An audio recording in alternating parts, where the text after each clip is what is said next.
Bonsoir, chers amis. Bienvenue à cette nouvelle étude consacrée ce soir au signe du cancer.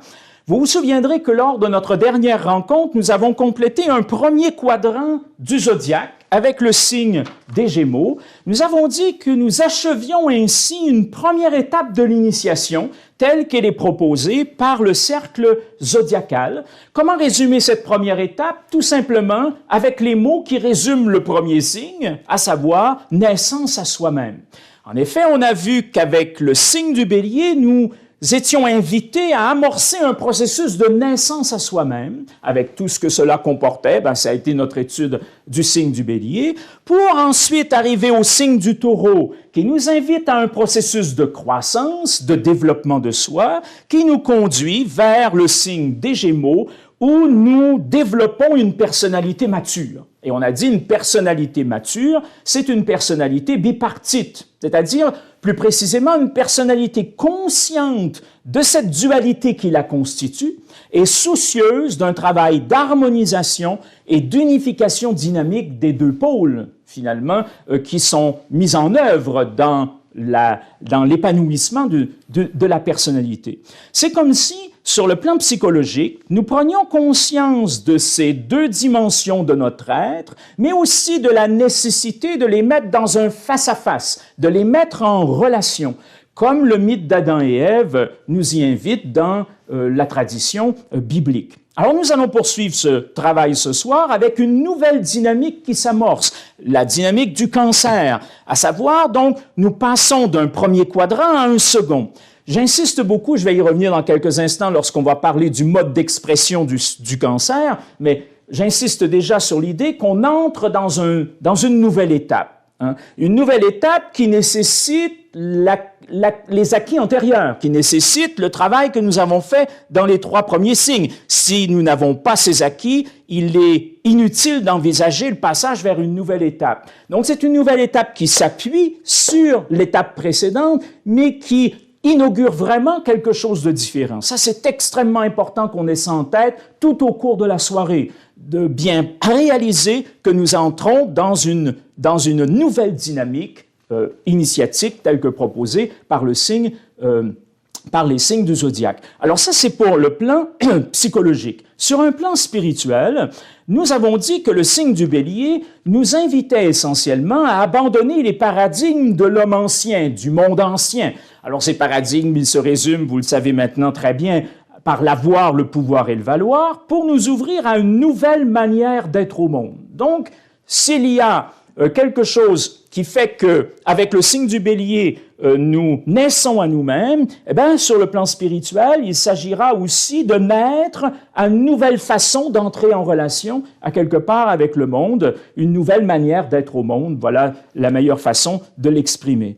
Alors, on a vu qu'avec le Bélier, il s'agissait donc d'un abandon d'anciens paradigmes pour aller vers de nouveaux paradigmes, qu'avec le signe du Taureau, nous étions invités à nourrir cette nouvelle façon de considérer la vie. Alors, comment on nourrit cette nouvelle façon de considérer la vie? Par une expérience du sacré qui n'est pas seulement pensée, mais qui est vécue pleinement et qui est vécue pleinement au quotidien. Donc, c'était l'enjeu spirituel du Taureau pour enfin parvenir au signe des Gémeaux où nous avons découvert l'altérité et les exigences de l'altérité, tant de l'autre que du tout autre, c'est-à-dire être pleinement disposé à reconnaître le mystère de ce qui n'est pas moi, à quelque part, et qui, en raison de cela, est insaisissable.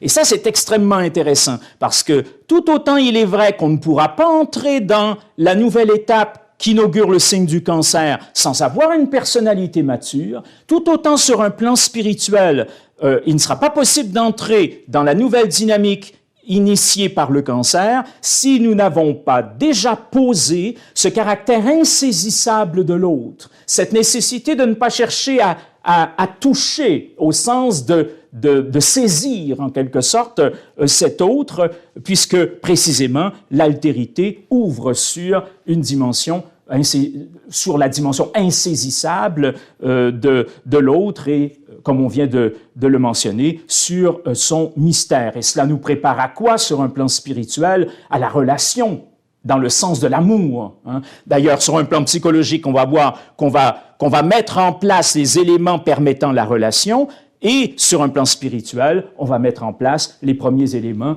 qui vont permettre l'expérience de l'amour. Alors ce soir, nous poursuivons donc ce chemin de l'initiation. Nous n'oublions pas que ce chemin d'initiation est aussi un chemin de guérison de l'homme blessé, hein, c'est l'aspect psychologique, et un chemin d'éveil de l'enfant de lumière, l'enjeu spirituel. Vous vous souviendrez, lors de notre introduction, on a beaucoup insisté là-dessus. Et depuis, on évoque très peu le fait que notre travail sur un plan psychologique guérit l'enfant blessé et que notre travail sur un plan spirituel éveille l'enfant de lumière. Il faut se le rappeler donc régulièrement parce que c'est ce qui donne la perspective, en quelque sorte, de cette démarche et de cette étude que nous vous proposons à travers les 12 signes du zodiaque. Alors, comme précédemment, nous allons articuler notre étude autour de 10 points bien précis. Alors, au cours des trois dernières études, j'ai repris chaque fois ces points pour vous les expliciter, pour que ça devienne quelque chose qui soit bien enraciné dans votre façon d'aborder les signes. Je ne le referai pas ce soir. Maintenant, je vais supposer que c'est quelque chose d'acquis. Je vous rappelle simplement les 3 modules ou les 3 temps de cette étude. Le premier temps, c'est celui des 5 points repères, parce qu'avant de se lancer dans l'étude du symbolisme d'un signe, par exemple, on a compris qu'il fallait le contextualiser et que cette contextualisation, elle n'est pas spontanée, qu'on a besoin de points repères, qu'on a besoin d'éléments qui nous permettent de bien parvenir, si l'on veut, à faire en sorte d'avoir une analyse symbolique qui soit pertinente. Alors, première étape, les 5 points repères. Deuxième étape, c'est ce qui est crucial. Vous avez compris que depuis le début, puis ce sera vrai jusqu'au signe des poissons, jusqu'à la fin de notre étude, c'est ce second module qui est prioritaire, à savoir le symbolisme du signe, à partir duquel nous pouvons extraire les enjeux psychologiques et les enjeux spirituels.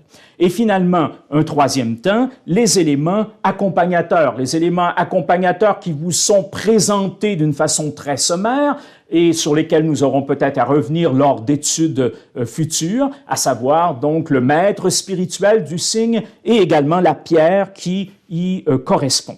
Alors, le signe que nous allons étudier ce soir, je suis toujours un peu dans mon introduction, mais une introduction qui va justement aussi permettre de contextualiser le travail qui vous sera proposé. Eh bien, le signe que nous allons étudier ce soir revêt un caractère particulier.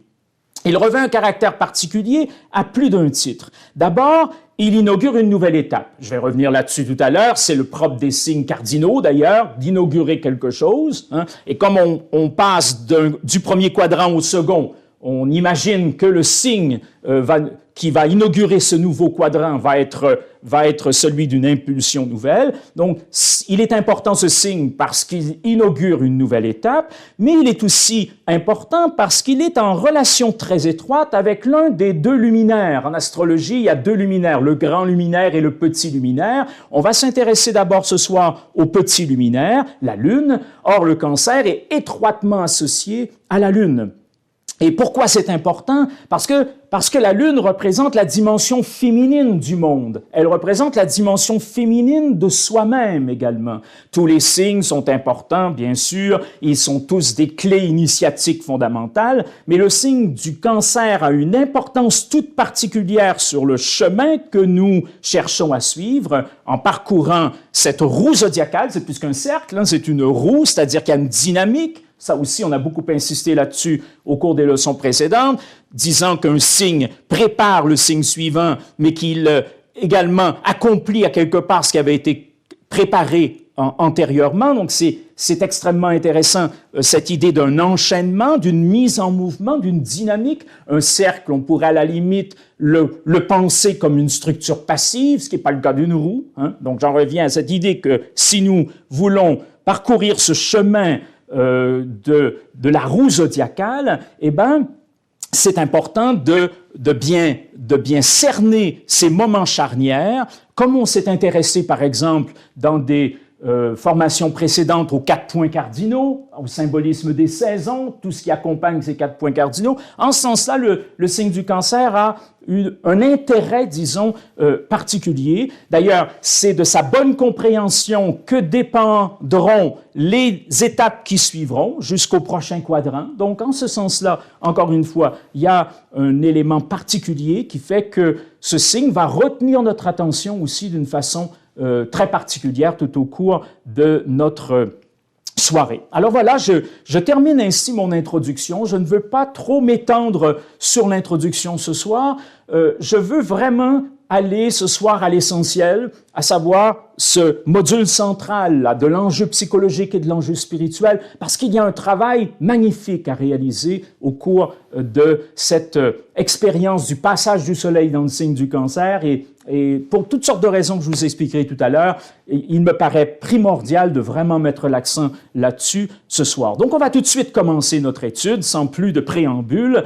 Nous la commençons avec le premier point du premier module, à savoir l'énoncé synthèse. Alors, vous le savez maintenant, l'énoncé synthèse, il est toujours tiré de la même source, l'introitus gnostique de l'ordination des clercs. Nous en sommes à la 4e étape et la formule est la suivante, l'énoncé est le suivant. La 4e est d'émeraude, on parle toujours, je vous le rappelle, des 12 pierres de la Jérusalem céleste, du monde nouveau, de la conscience nouvelle. La 4e est d'émeraude ainsi que des étoiles neuves. Alors, ce sera notre pensée semence tout au cours de la soirée. On ne va pas entrer dans des détails autour de ces 2 mots, mais ce sont 2 mots clés absolument fondamentaux. Étoile, mais pas seulement étoile, étoile neuve. Alors, qu'est-ce qu'une étoile d'abord? La réponse à cette question ce soir ne se trouve pas du côté de la science, ne se trouve pas du côté de l'astronomie ou de l'astrophysique, mais de la tradition initiatique, puisque le contexte dans lequel on travaille est le contexte d'une démarche initiatique. Je le précise parce que si je pose aujourd'hui la question à nos contemporains, qu'est-ce qu'une étoile? Eh bien, on a tout un imaginaire, puis on a aussi toute une connaissance entourant le monde des étoiles qui a été suffisamment vulgarisé pour qu'on ait tous une idée de ce que cela peut représenter d'un point de vue scientifique, alors que dans la tradition initiatique, c'est un peu différent. Dans la tradition initiatique, qu'est-ce qu'une étoile? C'est ça finalement qu'on formule comme question ce soir. Essentiellement un trou. Essentiellement un trou dans la voûte céleste, dans un univers fermé, dans un univers replié sur lui-même, dans un univers en quelque sorte homocentré, où tout à coup, dans cette voûte solide, les anciens perçoivent qu'il y a des trous, qu'il y a des ouvertures qui permettent à la lumière de l'autre monde de venir jusqu'à nous. De l'idée que nous serons appelés par les étoiles, que nous serons guidés par les étoiles, car les étoiles sont ouvertures sur l'autre monde. D'un point de vue initiatique, j'emploie un terme, ceux qui connaissent un peu nos enseignements ont l'habitude de ce terme, la trouïté. La trouïté dans un contexte initiatique ou dans un contexte alchimique. Pourquoi ce néologisme? Pourquoi ce nouveau terme? Parce que la trouïté, ce n'est pas la vacuité qu'on a par exemple dans le bouddhisme. On pourrait à la limite au départ penser qu'il y a quelque chose de commun. Non, ce n'est pas la vacuité du bouddhisme, ce n'est pas non plus la vaséité que l'on développe dans la mystique chrétienne. C'est quelque chose de différent. Ça se résume tout simplement par cette notion de trou. C'est tout simple, mais en même temps, c'est prodigieux. C'est quelque chose de différent dans la mesure où c'est simplement une ouverture dans quelque chose qui était fermé sur lui-même. En plus, on ajoute une étoile neuve, parce qu'il ne faut pas penser qu'avec le signe du cancer, nous arriverons à la plénitude de la trouïté. Non, ce sera une trouïté neuve, ce sera quelque chose de nouveau, quelque chose de naissant, quelque chose qu'on va énormément travailler tout au cours de la soirée, mais qui en même temps en représente en quelque sorte les balbutiements, le travail que vous allez être invité à vivre, à expérimenter, est quelque chose qui permet la trouïté comme comme nouveauté dans votre existence, comme amorce de quelque chose, comme amorce d'une expérience qui va s'épanouir au cours d'ailleurs des autres signes qui vont constituer ce second quadrant.